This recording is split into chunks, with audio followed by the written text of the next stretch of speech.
Baik, Assalamualaikum warahmatullahi wabarakatuh. Saya akan melanjutkan pembahasan yang sebelumnya, ya, tentang tekanan hidrostatis.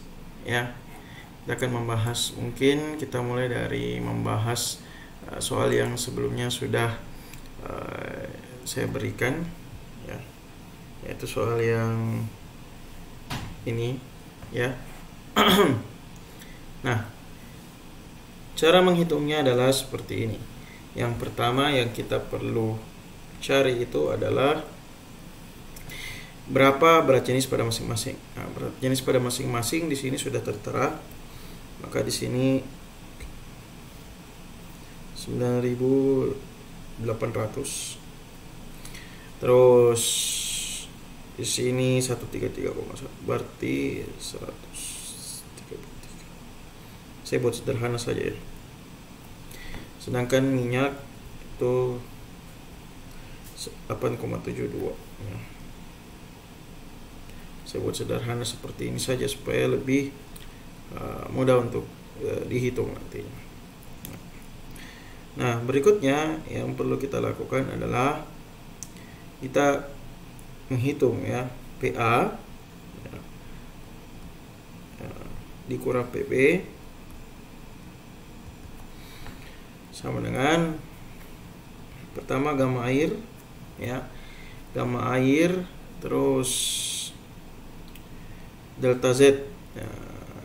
Delta Z air itu dari mana sampai mana? Nah, air itu dari sini sampai di sini, maka dikali dengan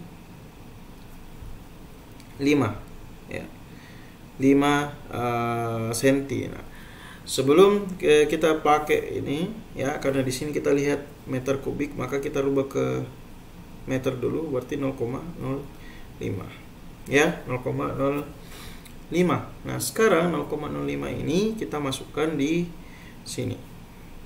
Nah, terus berikutnya karena dia adalah turun dari sini ke sini, maka dia adalah negatif 0,05. Ditambah dengan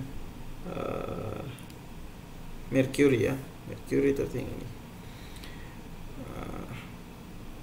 dikali minus. Nah, ini agak sulit nih, ya. Nah, di sini kan ada 4 cm, ya.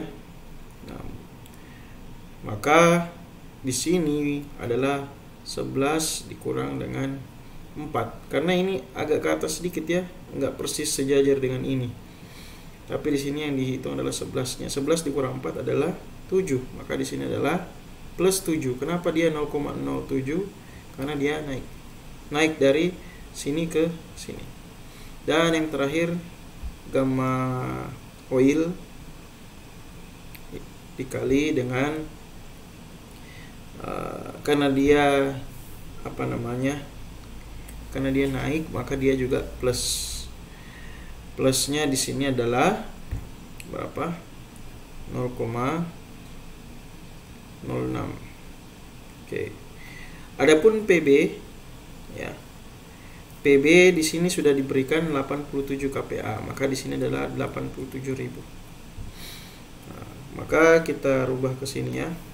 PA minus 87.000 sama dengan, ya, 9.800 dikali dengan 0,05 minus, ya, minus 9.800 kali 0,05 ditambah 133.100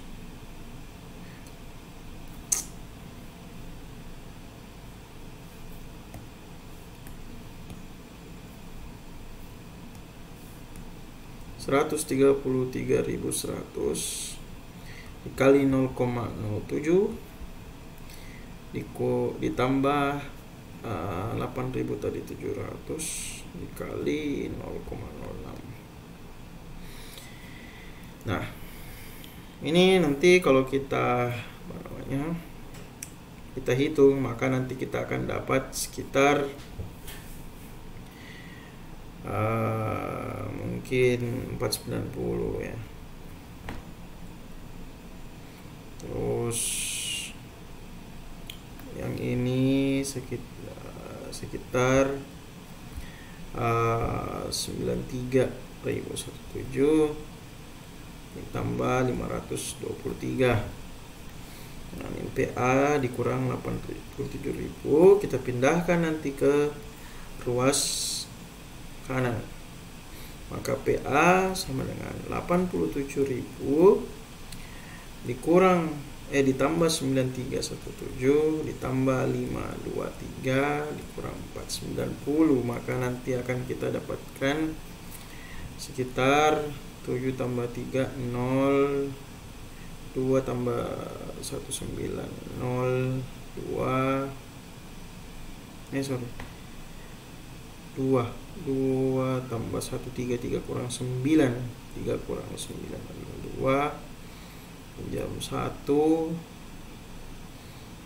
7 kurang 4 3 ya. Terus setelah itu 9 tambah 7, 9 tambah 87 96.320 PA, maka ini sama dengan 96,3 KPA mungkin.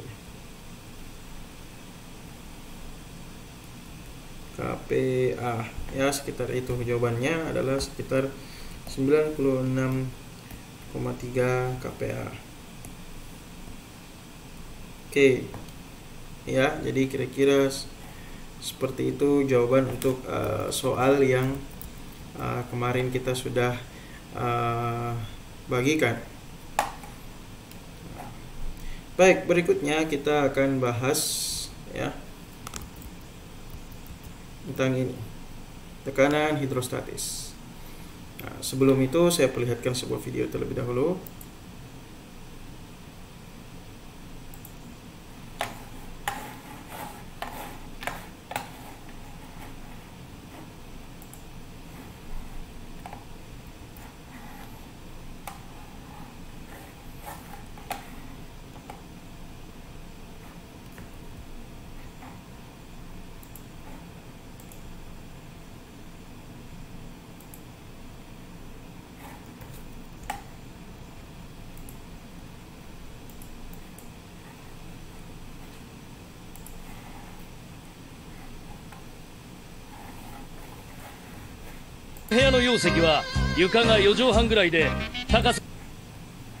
Oke ya,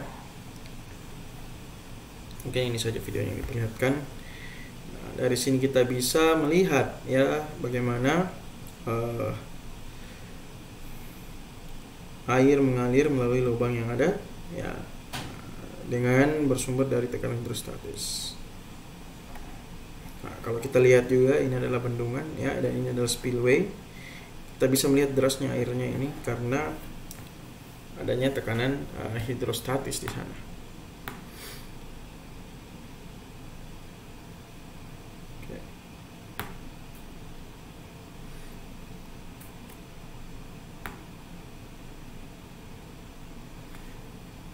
Oke, baik. Jadi perlu kita ketahui ya bahwa tekanan ya pada bidang itu adalah sama ya, pada level yang sama. Nah, jadi jika tangki tersebut dipenuhi dengan air ya, maka pada bagian dasarnya akan menerima tekanan F sama dengan P per A. Jadi semakin tinggi kedalamannya ya, semakin besar kedalamannya, semakin dalam dia, maka akan semakin besar pula gaya atau tekanan yang dihasilkan. Karena P sama dengan rho ya dikali G dikali dengan H ya, dimana H-nya ini adalah kedalamannya. Jadi hal ini berlaku ketika dasar dari bidang tersebut berada pada posisi horizontal ya. Jadi kalau dia dalam posisi seperti ini, maka akan berlaku sama ya pada semua dasarnya. Hanya saja gaya tekanan pada bidang itu ya tidak hanya bekerja pada dasarnya saja, tapi juga pada bagian dindingnya ya. Nah, Jadi perlu diingat bahwa gaya tidak terdistribusi secara merata seperti gaya yang bekerja pada horizontal. Kalau pada gaya horizontal yang bekerja pada dasarnya itu dia seperti ini ya. Kita lihat pada gambar yang ini. Ya, dan gambar yang ini. Di sini kita bisa melihat gaya itu secara merata terbagi pada dasarnya. Hanya saja kalau dia bekerja secara vertikal tidak seperti itu. Ya, dia tidak merata. Jadi tergantung dari kedalamannya juga. Kira-kira seperti itu. Jadi kalau misalnya di kedalaman sekian, ya gaya yang bekerja adalah sekian. Berbeda dengan misalnya bagian yang di atas sekian. Kira-kira seperti itu. Oke, nah seperti apa pembahasannya? Nah, sebelumnya kita berikan sebuah ilustrasi. Jadi pertama kita tentukan X dan Y-nya, dan di sini ada titik nolnya ya. Di sini ada X dan ada Y. Nah, setelah itu ya, misalnya kita mau menghitung gaya yang bekerja pada suatu area tertentu. Ya. Jadi F pada area tertentu ya, seperti kita ketahui bahwa F sama dengan P dikali A. Ya. Kira-kira seperti itu. Nah, setelah itu maka kita perlu untuk menggunakan ini ya, DA ya. Gaya yang bekerja pada daerah tertentu DA, sedangkan gayanya itu adalah DF ya. Nah, sehingga komponen yang perlu kita gunakan adalah tekanan atau P ya. P. Jadi anggaplah misalnya areanya di sini DA, maka gaya yang bekerja pada titik ini adalah berapa? Itu dihitung dari P dikali dengan A. Nah, seperti kita ketahui bahwa tekanan akan berubah seiring dengan bertambahnya kedalaman. Maka untuk mendapatkan kedalaman pada titik tersebut ya, perlu dicari berapa nilai hanya berapa. Nah, jadi yang menjadi patokan untuk mengetahui tekanannya adalah H ya. H pada titik itu dikali dengan rho ya, dikali dengan G.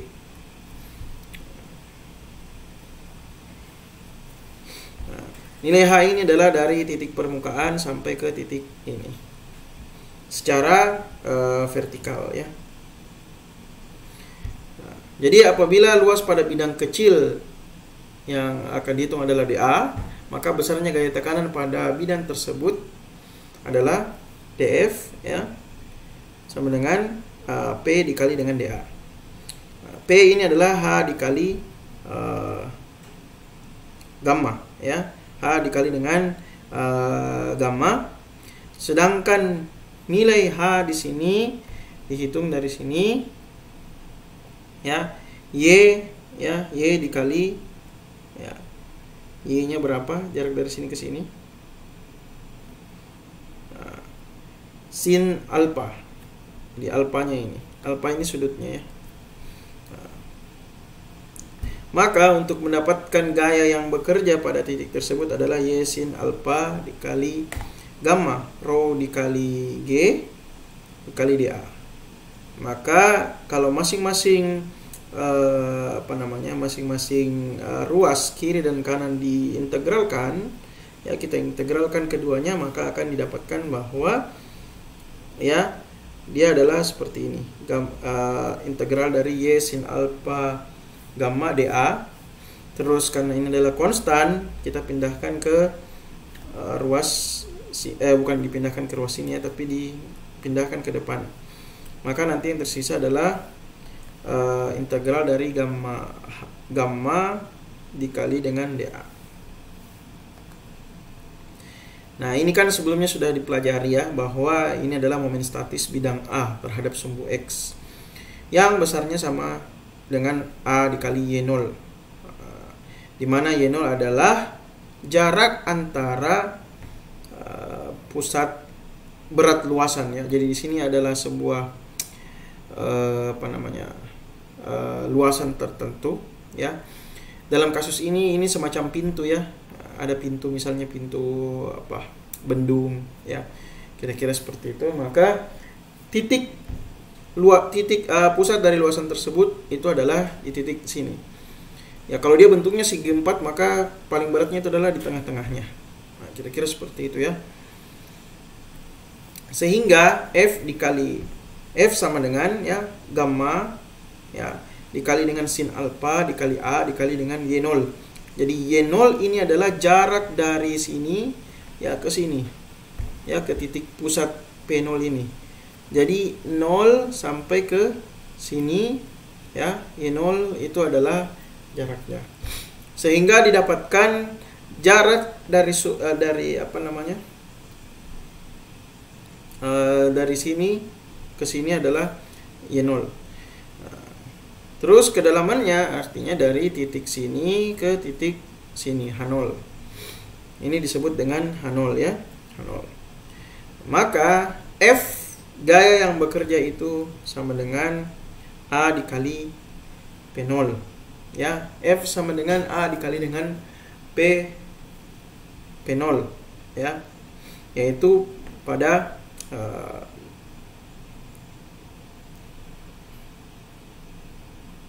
pada titik itu ya, kira-kira seperti itu.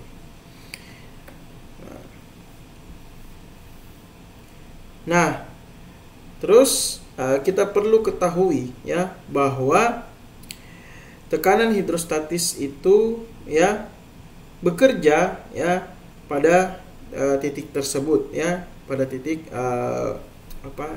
yang itu tadi ya, yang ini ya.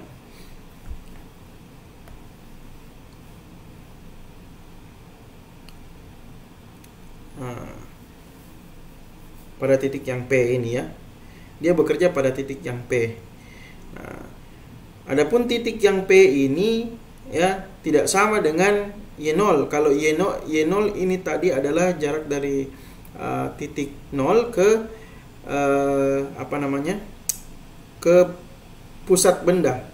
Nah, tetapi gaya hidrostatis itu bekerja pada pusat tekanan ya. Jadi perlu dibedakan antara YP dan Y0.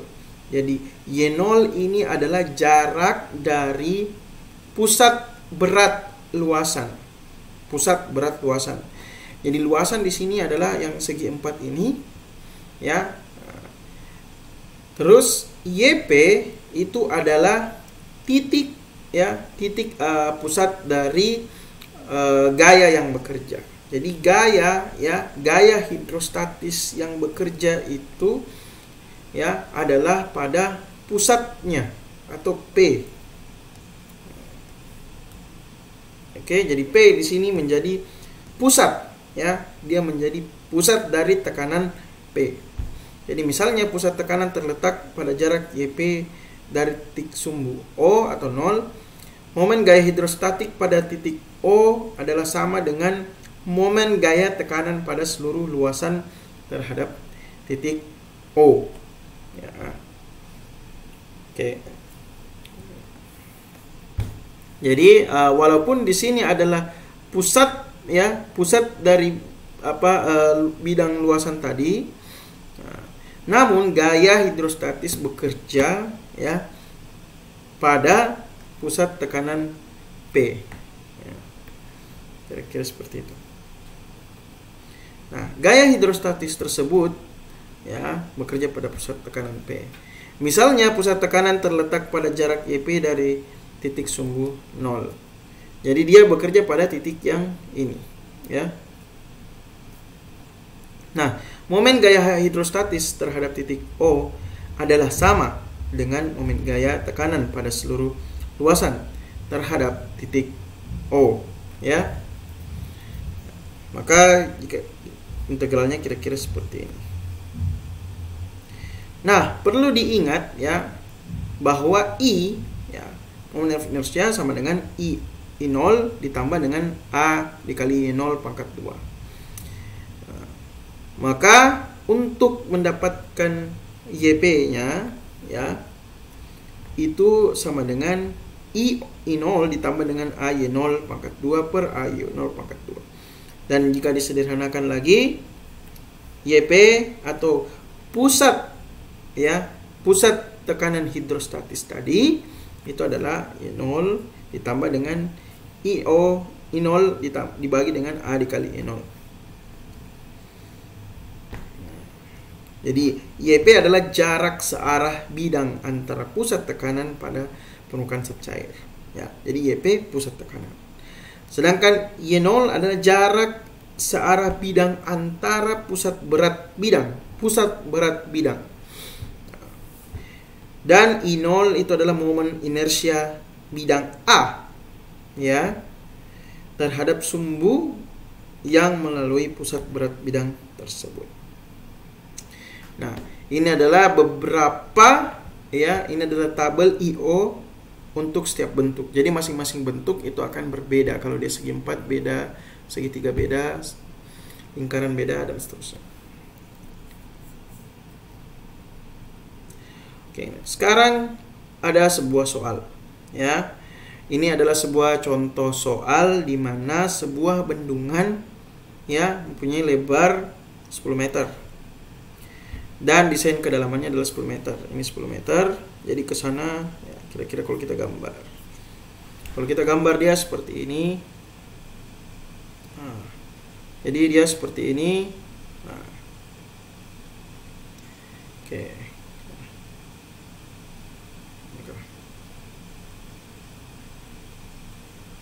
Mana sih?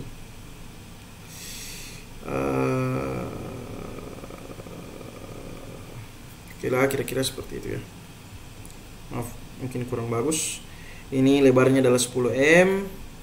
Ya, di sini kedalaman 10 m. Nah, kalau di sini kedalaman 10 m, maka otomatis kemiringan ini adalah berapa?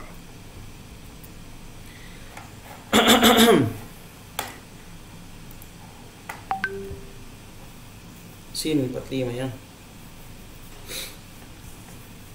Kira-kira seperti itu, ya. Oke, sekarang kita coba hitung kira-kira berapa gaya yang bekerja pada bendungan tersebut. Nah, untuk menghitung gaya yang bekerja pada bendungan tersebut, maka kita pakai yang ini, ya, F sama dengan, ya, gamma sin alpha A Y0. Oke, F sama dengan gamma sin, ya, alpha dikali dengan Y0, ya.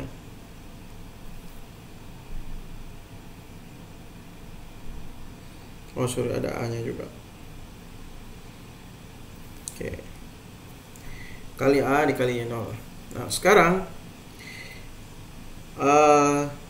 untuk alpanya, ya, alpanya itu sama dengan ini kan, berapa? Lebarnya itu adalah ini, ya, sin alpha ini, ya, sin alpha dikali Y0, ya. Tunggu, sin alpha dikali Y0 ini 10 kali sin 45.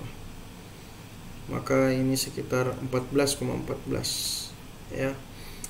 Maka F sama dengan gamma dikali dengan apa namanya, sin 45, ya, sin 45 dikali A nya itu adalah ini tadi, A nya adalah ini, ya, dikali dengan lebar 10 meter. Maka di sini 14,14 dikali dengan 10, ya. 14 dikali 14, 14,14 dikali dengan 10.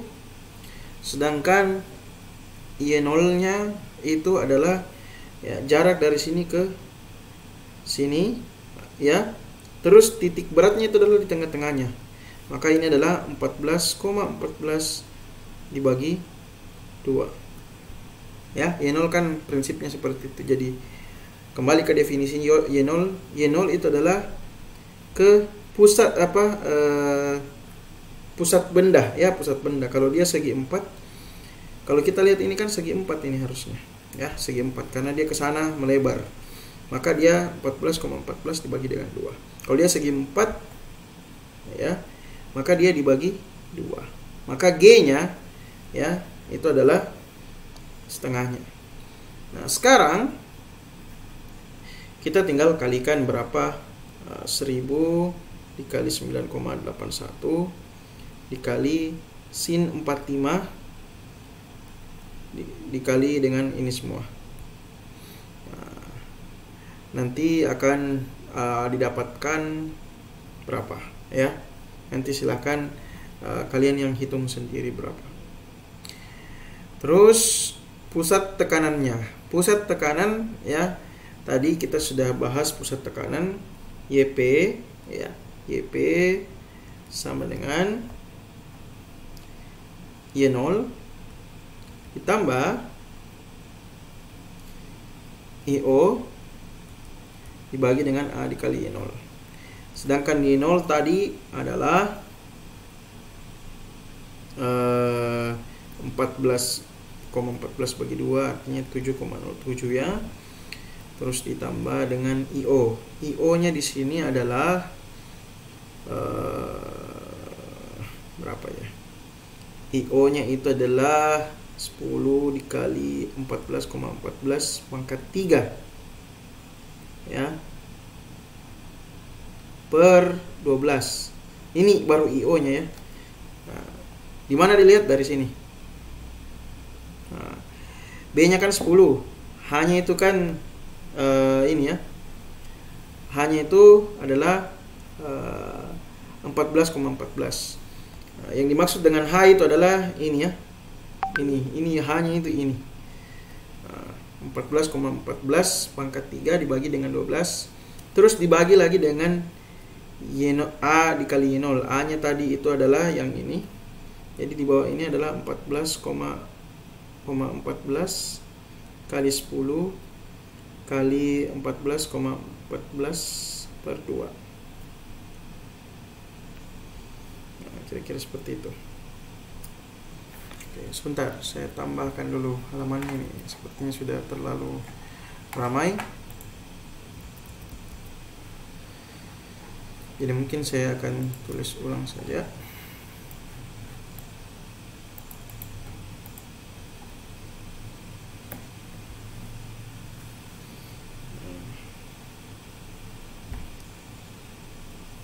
Oke, YP sama dengan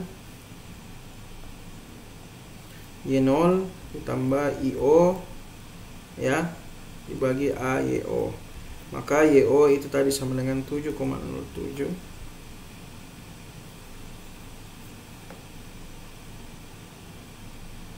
Sorry.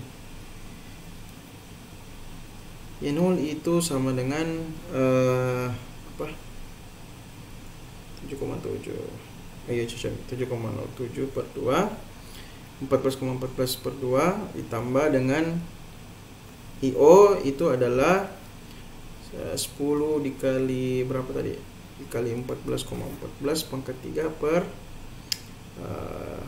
12 dibagi dengan A dikali 0. A nya tadi itu adalah 14,14 kali berapa tadi?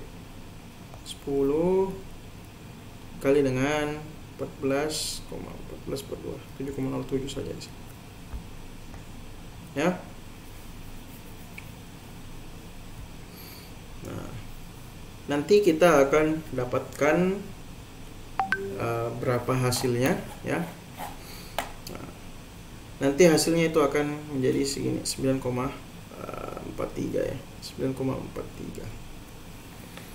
Kira-kira seperti itu. Baik, mungkin sekian dari pembahasan pada pertemuan kali ini ya. Jika ada yang perlu ditanyakan silakan ditanyakan. Oke. Baik, sekian. Assalamualaikum warahmatullahi wabarakatuh.